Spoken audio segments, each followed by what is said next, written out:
हमारा मोहल्ला है, 500 मीटर के लोग हमारे मस्जिद में नमाज पढ़ने आते हैं और अजान ऐसी दे रहे हैं आप कि लगता है कि 3 किलोमीटर दूर तक आवाज जा रही है। ये मुनासिब अमल नहीं है। लेकिन हमारे यहाँ बहुत सारे मजहबी रसूमात जो होते हैं वो रात 12 बजे दिन 2 बजे तक चलते हैं। इस पर गौर करने की जरूरत है। आपके जिस्म का जो सिस्टम है, उसके खाने का टाइम, उसके सोने का टाइम, उसके जगने का टाइम होना चाहिए। यहाँ सब कुछ हो रहा है। बिहार के पूर्णिया जिले के अमौर विधानसभा क्षेत्र से विधायक अख्तरुल ईमान इन दिनों अजान को लेकर दिए गए अपने बयान की वजह से चर्चा में। उन्होंने कहा है कि तेज आवाज में अजान देना ठीक नहीं है और इसमें संयम बरतना चाहिए। अख्तरुल ईमान ने कहा कि अजान का मकसद नमाज के समय की जानकारी देना और लोगों को मस्जिद आने की दावत देना। सवाल तो लाजमी है, तेज आवाज में अजान क्या यह जरूरी है या बदलते वक्त के साथ इस पर पुनर्विचार होना चाहिए। इस्लामी तालीमात में ये भी कहा गया है कि ऐसी जगहों पर आप अगर मस्जिदों में अगर कोई नमाज पढ़ रहा हो, ऐसे वक्त में आप अगर ऊंची आवाज में वहां पर क़रात करेंगे तो मुनासिब नहीं है कि आप उसे आवाज में पढ़ें। तो यहाँ पर इन चीजों का ख्याल रखना चाहिए। AIMIM के एक विधायक के बयान ने इसी सवाल को एक बार फिर बहस के केंद्र में ला दिया।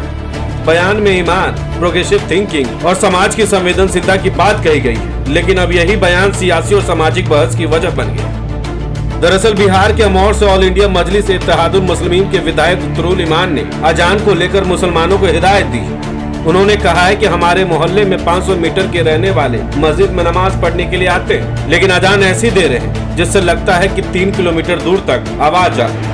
आज बताइए, हमारा मोहल्ला है, 500 मीटर के लोग हमारे मस्जिद में नमाज पढ़ने आते हैं और अजान ऐसी दे रहे हैं आप कि लगता है कि 3 किलोमीटर दूर तक आवाज जा रही है। ये मुनासिब अमल नहीं है। ये मुनासिब अमल नहीं है। अब उनके बयान पर लोगों की प्रतिक्रियाएं आने लगी हैं। उनके बयान देने के बाद लोगों ने पाकिस्तानी स्कॉलर मुफ्ती तारिक मशहूद के बयान से तुलना करना शुरू कर दी। बता दें कि एक निजी चैनल से बात करते उन्होंने कहा कि हमारे मोहल्ले में 500 मीटर के दायरे में रहने वाले लोग मस्जिद में नमाज पढ़ने के लिए आते हैं, लेकिन अजान इस तरह दी जाती है कि ऐसा लगता है कि जैसे आवाज 3 किलोमीटर दूर तक जा रही है। इसके अलावा अख्तरुल ईमान ने मुसलमानों के रहन सहन और खान पान पर भी सवाल उठाए। उन्होंने कहा कि हमारी मजहबी परंपरा भी ठीक नहीं है। एक बात और कहता हूँ, यहाँ के लोगों के दावतों का भी ढंग अच्छा नहीं है। खान पान का कोई टाइम नहीं है ना। दिन का पका हुआ रात को 12 बजे बाराती जाके खा रहा है। बारात दिन को आई तो वो बाराती वाला जाके मगरिब के वक्त खा रहा है। भाई, आपका जो बॉडी क्लॉक है, आपके जिस्म का जो सिस्टम है, उसके खाने का टाइम, उसके सोने का टाइम, उसके जगने का टाइम होना चाहिए। यहाँ सब कुछ हो रहा है। यहाँ तो अफसोस इस बात का भी हम बहुत गुजारिश करते हैं अपने मुअज़्ज़ज़ तरीन उलमा से कि हिफ्ज़ान सेहत के उसूल, अखलाकी पैमाने, ये सारे लोग कहते हैं कि रात के 2 बजे जगना नहीं चाहिए। अख्तरुल ईमान का ये बयान उनको वायु सुरक्षा मिलने के 2 दिन बाद आया। उनके इस बयान के बाद सोशल मीडिया पर यूजर्स उनकी तुलना पाकिस्तानी स्कॉलर तारिक मशहूद से कर। दरअसल किशनगंज के अमौर से विधायक अख्तरुल ईमान ने कहा कि मौजूदा हालात में इस तरह अजान देना मुनासिब अमल नहीं।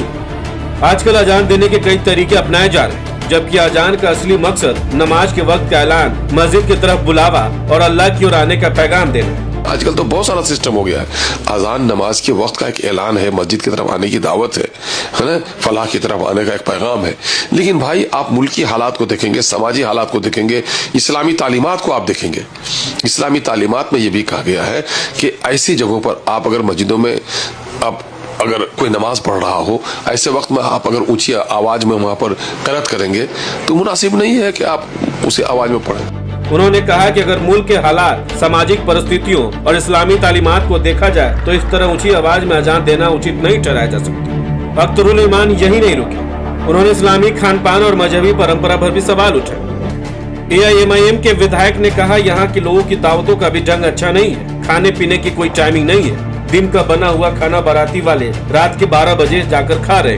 बारात दिन को आई तो बाराती वाले मौलवी के पास जाकर खा रहे। हमारे बॉडी का जो सिस्टम होता है उसके मुताबिक ये तरीका सही नहीं है। खाने, सोने और जगने का टाइम होना चाहिए। उन्होंने कहा कि रात के 2 बजे मजहबी कार्यक्रम नहीं होना चाहिए।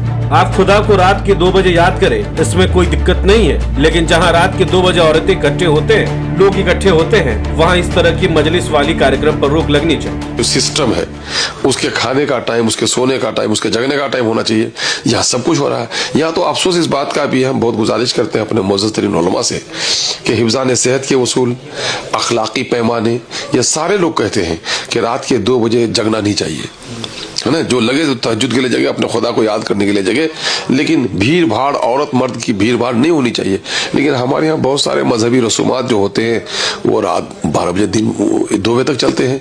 इस पर गौर करने की जरूरत है, इस पर गौर करने की जरूरत है। उनके इस बयान के बाद सोशल मीडिया और राजनीतिक हलकों में अलग अलग तरह की प्रतिक्रियाएं सामने आ रही। सोशल मीडिया पर कुछ लोगों ने अख्तरुल ईमान के बयान का विरोध किया, जबकि कई लोगों ने उनका समर्थन भी किया। समर्थन करने वालों का कहना है कि विधायक ने कोई गलत बात नहीं कही, बल्कि समझदारी और संतुलन की बात कही है। एक यूजर ने लिखा कि जो बात मुफ्ती तारिक मसूद पहले कह चुके हैं, वही बात अब अख्तरुल ईमान कह रहे हैं। जानकारी की कमी की वजह से लोग बयान को गलत तरीके से समझ रहे हैं। इस पूरे मुद्दे पर कई लोगों का कहना है कि धार्मिक आस्था के साथ साथ पड़ोसियों और समाज का सम्मान भी जरूरी है। भारत जैसे देश में अलग अलग धर्मों के लोग साथ रहते हैं, ऐसे में आपसी समझ और संयम बहुत अहम हो जाता है। अजान इस्लाम का महत्वपूर्ण हिस्सा है, लेकिन उसकी आवाज को लेकर संतुलन बनाए रखना सामाजिक सौहार्द को मजबूत करता है। जानकारों की नजर में अख्तरुल ईमान का बयान अजान को रोकने या उस पर सवाल उठाने का नहीं है, बल्कि उसके तरीके और आवाज के स्तर पर संतुलन बनाने की अपील है। यह बयान धर्म और समाज के बीच तालमेल की बात करता है। दरअसल बीते 28 जनवरी को AIMIM के बिहार प्रदेश अध्यक्ष और विधायक अख्तरुल ईमान को राज्य सरकार की ओर से वायु श्रेणी की सुरक्षा प्रदान की गई।